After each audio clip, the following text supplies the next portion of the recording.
Okay, hey everyone. So I am Jeff, and I am the last thing in the way from you and cocktails. Look, I am going to be talking to you guys a little bit of a fun subject that I've talked to a lot of you outside, ways of working in the age of AI. Now, did I use AI to make these slides? Absolutely not. I took out the matchsticks, the hot glue. I constructed this slide like our forefathers and foremothers wanted us to do with GIFs, right? And I am going to do this because that's the only way I know how to do it. And now, I've worn many hats, so I know a little thing or two about ways of working.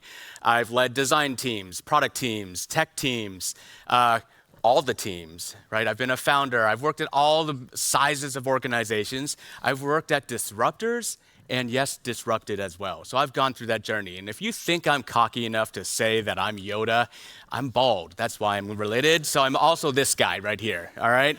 And so this is all about me going through this journey. I've homered into the bushes more often than I can say because I've made my mistakes, right? I've suffered the pain. I see some of my teammates here. They could acknowledge that too. So we are going through this journey. But along the way, the number one thing I've noticed, it's all about building great teams, right? The magic happens isn't from the smartest man in the room syndrome. It's not about founder mode. It's not about anything else. It's about teams, cross-functional, working together to make the magic happen, making great music, right? And so what makes teams great has grown in, yes, waves. I swear to God, I made this presentation before everyone started talking about waves. But of course, the first wave was digital and mobile, and that's where we got agile processes, design sprints. How do we actually work together faster? Those kind of waterfall processes, et cetera, right? How do we kind of figure that out?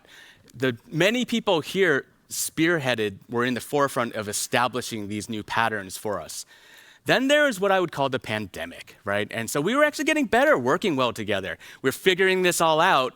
And then it's like, wait, are we that strong? Is just being in the office kind of a crutch? How do we work remote? What is this async collaboration? How do we actually work even better? How do we have those kind of emotional connections and relationships even when we're distributed? So we're figuring this out. And these are all journeys. We're not there yet. And I think you know what's next, right? This next wave. And it's a big one, right? It's AI. And this is a significant wave. And I will say throughout my experience from wiring in servers into racks before the cloud, this is a big one, right? So how are we all feeling about this? Well, one, I could sense from everyone doing the cheer with AI, a little fatigued. But here's what I've seen. This is one person, right? This is a cohort of the group, right? And these are people here.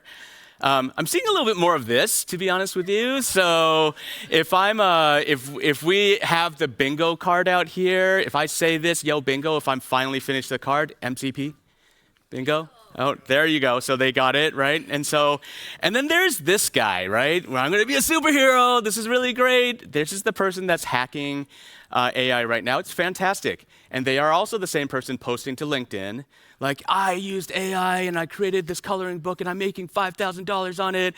I have a team of 50,000 agents. It's amazing. These are all great people, right? And I'm here to say that they're all right. Right? You can be freaked the fuck out. You can be really blasé about it, and you can be excited. This is exactly what happens in every disruptive moment that we've seen, right? Mobile native, et cetera. So it's exciting.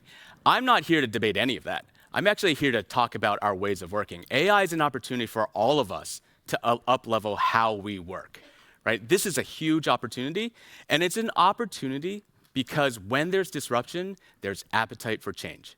And that's what's exciting about it.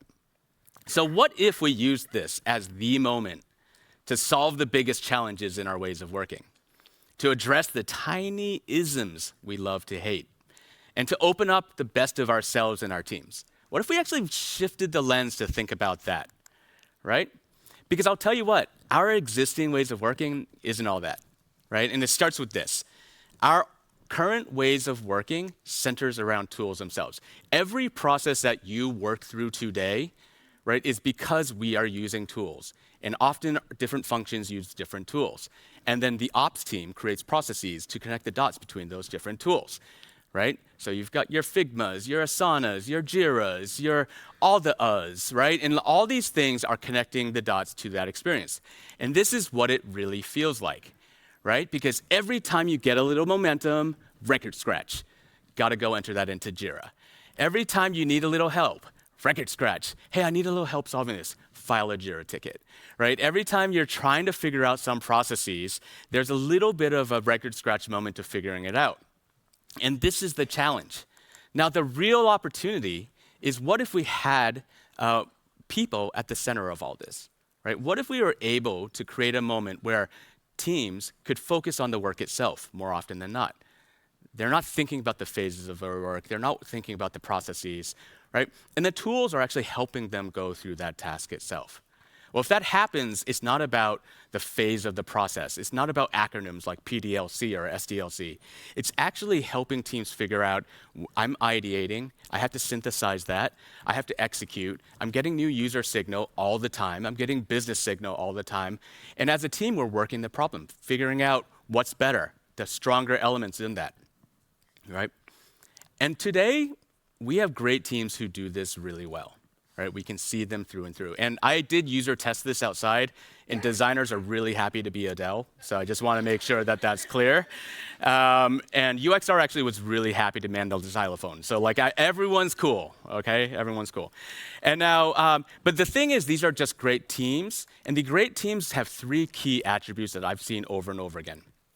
They are constantly creative problem solving together, right? There's not one person be like, hey, you're the creative problem solver, and I'll be the executor. They're doing it together.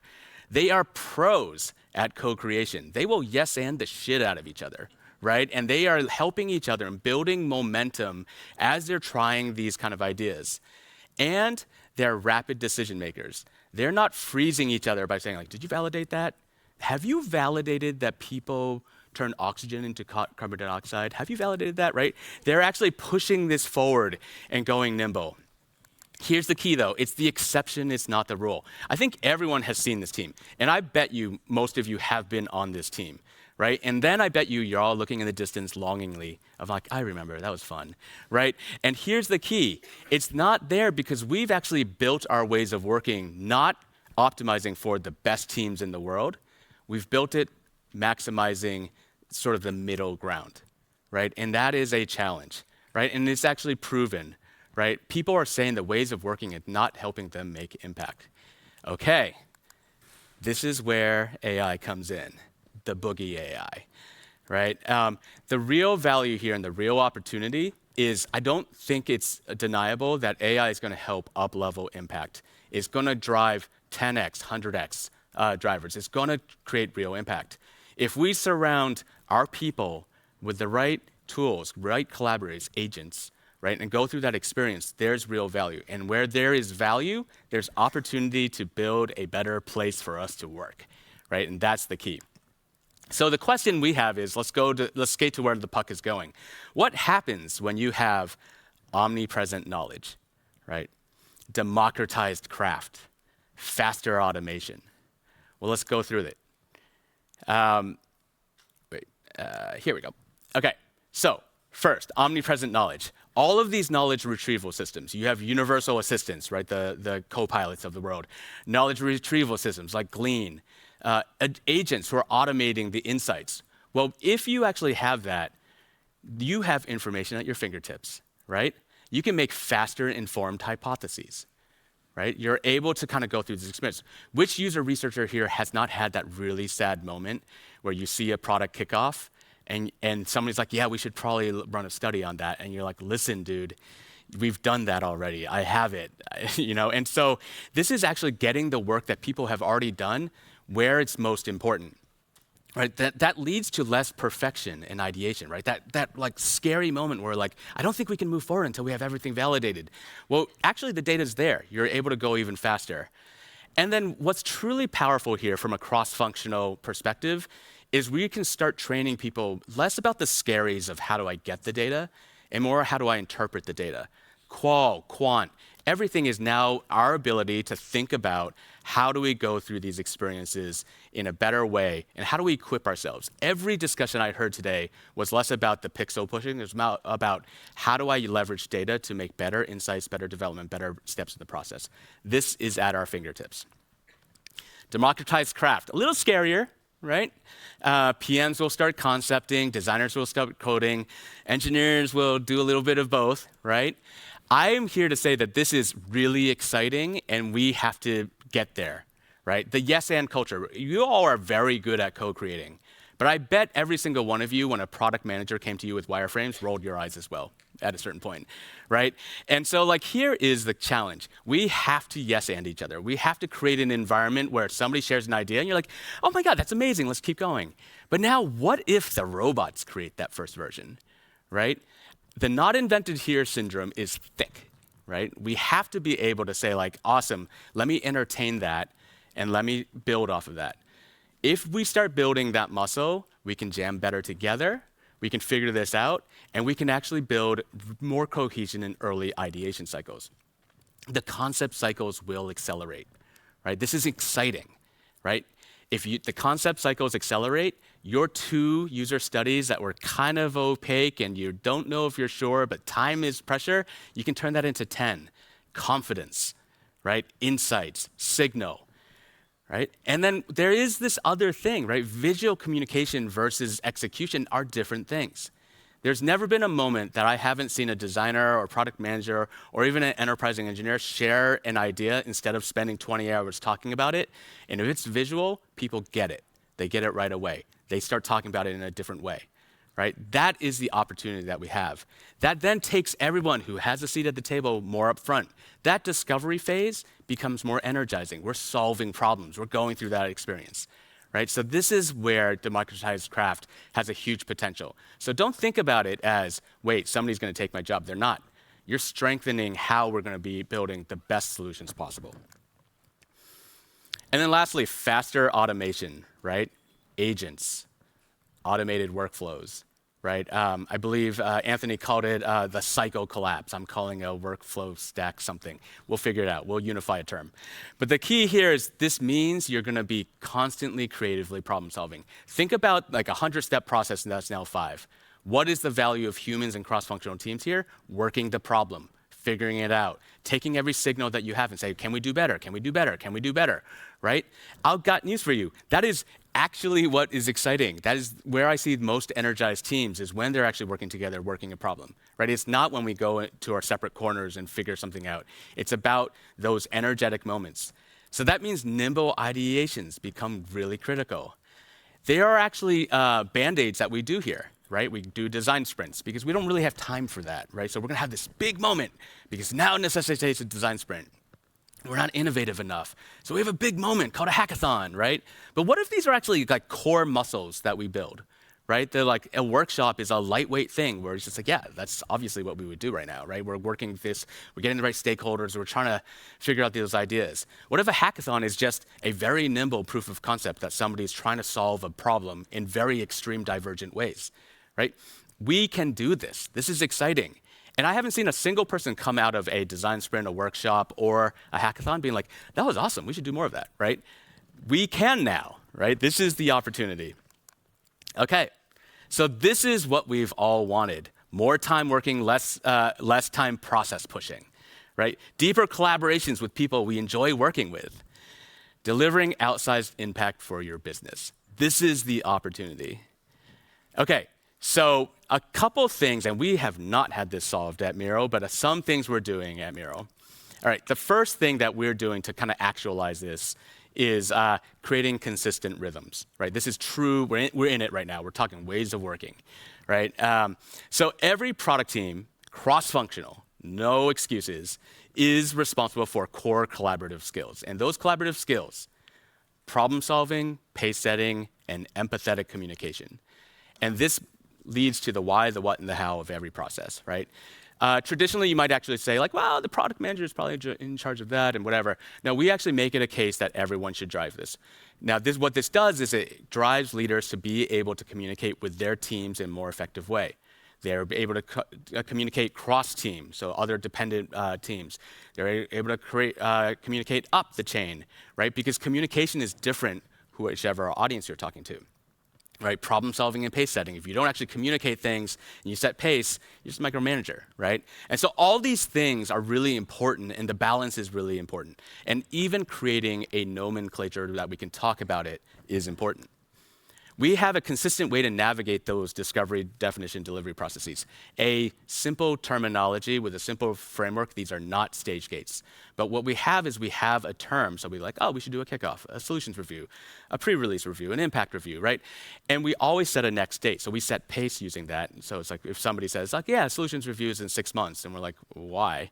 It's like, well, we want to go to the zoo to observe the marsupials to see if they want to do something. You're like, oh, that's interesting. I thought it was a notification bell.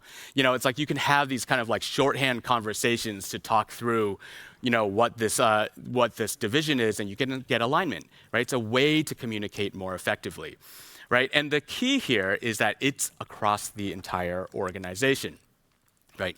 I do this for major initiatives, right? Teams do this for their initiatives. We even have this starting across the organization because in go-to-market and marketing as well, so that everyone, when you're like, hey, I'd love for you to join a solutions review, they get it, right? It's not like you have to kind of influence and figure things out. It's just a common muscle, and it's a lightweight muscle. And by the way, back to executive modeling, which I am one part of it, we have this tracked too. So if I'm curious about what's one project and what the status is, I can just easily go to our project tracker, see the next milestone date, done, right? I don't have to meddle. I'm like, okay, cool. I can peace out for a week. I'm good, right? Figure that out. Okay, the second thing is inclusivity, right? Really important. If you want to create this culture, people have to feel involved. I carried this through from our Envision days, but this was called bad version, right? The key here, maybe it won't work for you, but is that people are scared to offer an idea. It's not fully baked, it's not there. So you just have to say ahead of that, hey, bad version, what about this, right? It's like the version, it's communicating like lo-fi communication, right?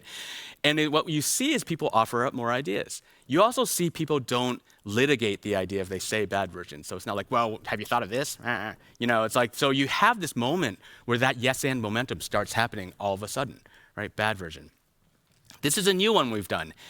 Has anyone seen when you're going through work, you have like a moment where you're working a project and it's taken a while, and you start like saying things that a normal human wouldn't say in the vernacular of your organization? It sounds really weird, and somebody's trying to craft a like impact sentence for an OKR, and everyone's like, what?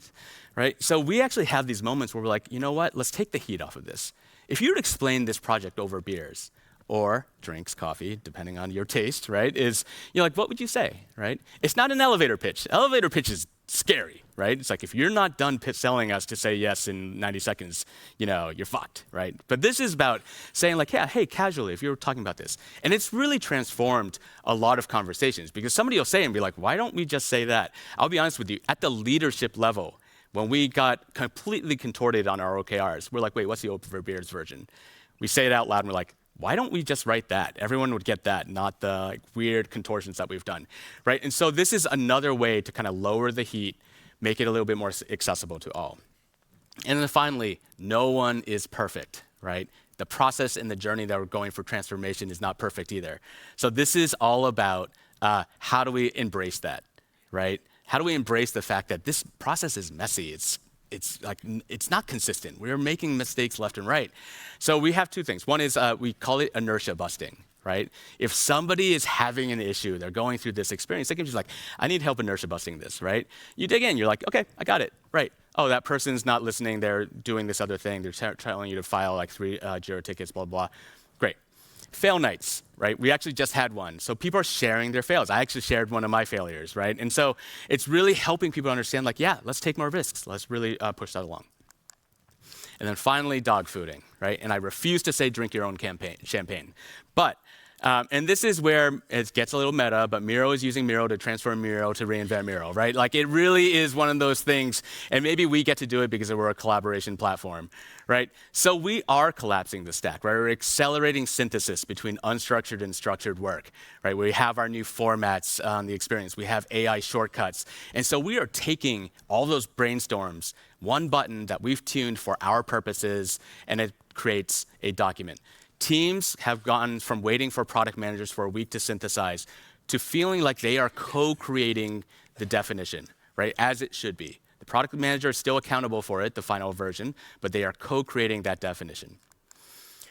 We are really mining groupthink, right? Groupthink is like a team that's working well together and they're brainstorming and they're high-fiving each other, but they've been thinking about the same ideas for a long time, so they're kind of triangulating. So we have these sidekicks, these AI sidekicks, that will look at the brainstorming, yes, and them, and offering new ideas.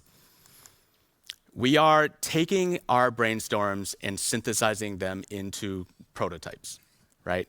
And this is meant to have ease of communication. This is about visual communication. So taking these experiences, right, and making sure that we can share that. We are looking at this for product managers and designers. This is by no means anywhere close to code or even final design, but it is a helpful tool to help you understand how do you ideate ideas, and we're going through these experiences. Again, unstructured to structured work. We're taking insights, right? We have various insights. We're integrations with Glean and others, and saying like, how might we bring that at your fingertips? Well, it should be where you're working, right? You shouldn't be like, okay, pause, let me go over to the insight store and figure this out and bring it over. And so you can grab that information. This is one of our kind of own bespoke versions to kind of take product feedback and bring it in where the teams are ideating. And finally, we're trying to connect the entire end-to-end process itself, the processes that teams work together, to go through these various phases, to go through these various formats, even third-party experiences like Figma references, right? So every designer here no longer has to keep sending the link over and over again over Slack to their partners, so that teams feel like they're all working on the same project together, not in fragmented ways. Right? And so we've dog-fooded this. It's accelerated things. So some days it feels like this. We are jamming. We're feeling good. And other days it definitely feels like this, right? So there is no perfection here, right? We are not saying we have it all figured out. But the interesting thing is we are shipping impact faster, right? Our employee engagement scores are meaningfully going up, right? So we're on the path, right? And what I try to articulate to our team over and over again, it is a journey, right? There is no end, right? And then in my darker days, I'm like, every company is a dumpster fire, so let's get over it, right? So one of those works, right? So what is our opportunity here? And I'm saying ours as EP&D, right? I said this in the morning, I mean it. EPD is the heart and soul of most organizations, right? If you are building the product, if you're building the systems, are you building the tangible thing that people use and everyone else is talking about it, selling it, you are the heart and soul of the organization. So if we know this is happening, let's use AI as that opportunity, right? Because I believe we can address how we work better together, how we foster the best moments to make that the norm, because it is what we've always wanted all along. All right. Thank you.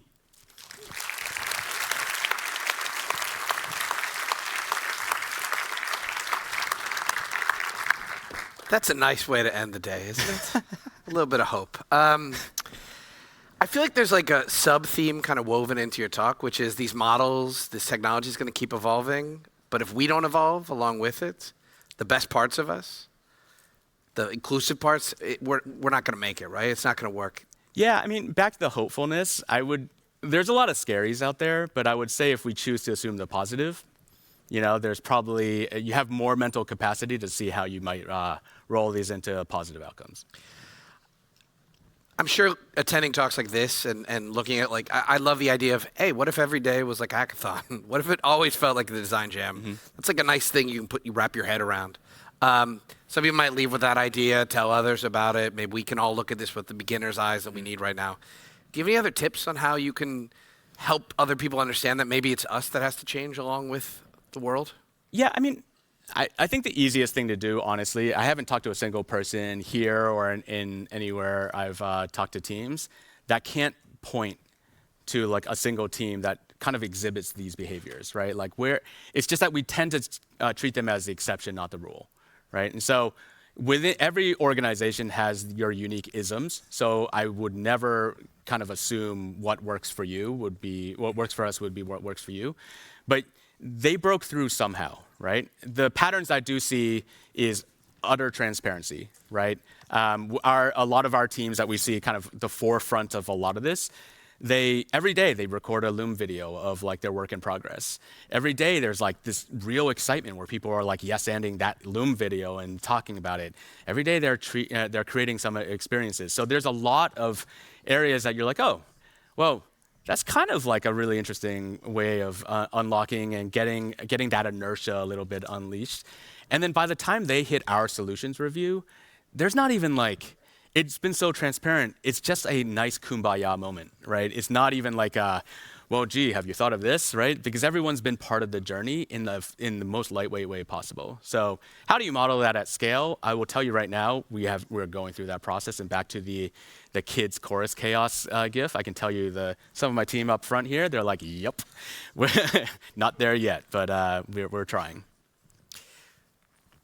We had a nice innovation here. Somebody asked, what is EPD? And then someone else answered, engineering, product, and design. Yes. Yeah, I'm not sure if that, yeah, I think we call them product teams, but then I get a little bit antsy in a UX area. We see product so much, so yes, EPD. The top voter right now is, it kind of sounds like more like a question, more like a complaint than a question. It feels like as a designer, I need to do 100 more things in addition to my current workload and babysit AI while doing all this. How can I survive? Yeah. Oh, we got some applause. Okay, you can applaud that? You can applaud if you like that or if you don't like it. I'm not sure. Yeah, I mean, I would actually say that I would start looking at the workload first, right? And litigate that, to be honest with you, right? We actually just had our leadership offsite and we were talking about workloads and we haven't had it figured out.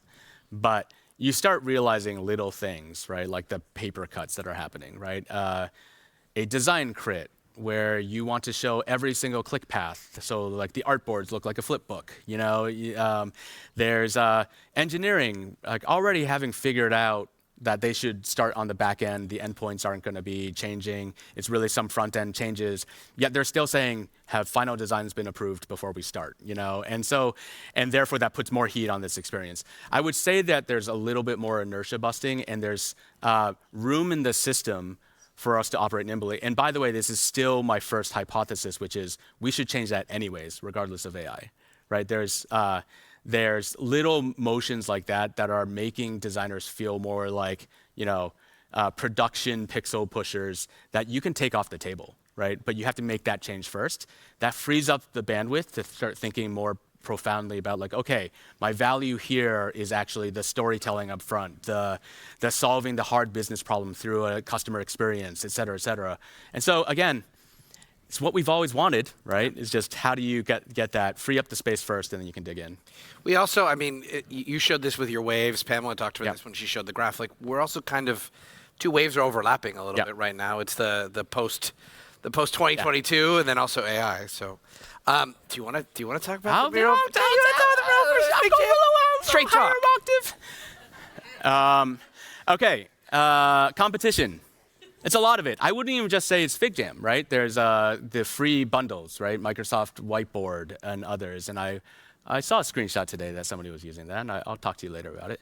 I'll find you. I will hunt you down. But look, I think what we've found a lot in our competition is, again, standard competition is healthy, but we have to focus on what drives value. When we talk to our teams, it's about that cross-functional balance, right? It's about that working through different experiences. One of our top used areas are business process mapping and customer journey maps together, right? How they translate. That's not happening in FigJam. Customer journey maps maybe, but not on the other side, right? And so we're trying to make sure that we're focusing on the use cases that we can solve right? We also believe that FigJam is going deeply design and content, right? Which is fantastic. They got the make, they got the other stuff, and that's cool, right? And we are going to be making sure that we are, what's so funny? They just someone discovered that what I discovered last year, you can use this to troll. Oh, got it. Okay. You can also open up incognito browsers and vote up your own ideas. Oh, good. I thought you were like, you are spinning us, Jeff. But no. But anyways, it's an interesting competition. We have a couple of tricks up our sleeves, including the democratization of design, but not removing that from the designer. But that ideation up front is really important, and then growing that remit with others as well. So we think Figma and Miro can work like peanut butter and jelly. We do know there's a little bit of a turf war in the sandbox on visual collaboration. It's all good. It's fun space to be in. We have an incredibly neutral question about the validity of AI-generated information and vaporware. I don't know if you want to talk about. Oh, we got another one coming up. Let's see. Got it. I'll answer this from a Miro perspective. Okay. We the hallucinations, the other stuff. Yeah. The discovery and ideation process. We never think ours is stuck the landing, ship it. Right. This is about accelerating processes and steps, collapsing those steps. So we think we can kind of tackle and show real added value while teams are working through it. So some of this stuff is really important for us, really important for some of our customers. They're working through it. We are also a democratized platform, so we can use the keys of our platforms. And so big pharma, right? They use OpenAI or others, and they're using it. They actually use their instance that they've trained, they figured out, they've narrowed it down. So it's all about us kind of adding value to the ROI of the systems that our customers are already using. And I don't think this would be a full day if we didn't have something that kind of trashes PMs here. So what if the PM goes off on their own? To hell with yes and. It's yes, thank you, and just walks away. It'll never work. I mean, they'll do it once. No, it'll never work for two things, right? One is no one likes a cocky motherfucker, right? I'm sorry. It's like no one in an organization, right? That they lead to real toxicity. They lead to, whatever. And by the time you want to unleash it, right, you already have made 20 enemies, right? And so, and I believe profoundly that it won't even deliver value, right? Building something that you can prototype that people can click, yeah, sure. That's awesome. But let's put it back through the process. But it's not just design. Right? It's about enabling, bringing everyone through the journey, getting your marketing organization involved, product marketing, analytics. It's probably not measured right. The SRE teams that are on the clock if it doesn't work and it's going to burn the servers down, and they are the ones that get paged, right? This is it's a fool's errand. Prosumer, sure. Early solopreneurs, fantastic, have at it. But organizations that have a business that they're operating off of, it's not going to happen. Or when it does happen, you can be that person that, the meme where the girl's smiling and the house is burning down in the background. You have permission to do that, right? So that's my belief. Thank you very much, Jeff. All right, cocktails. Let's go. Cocktails.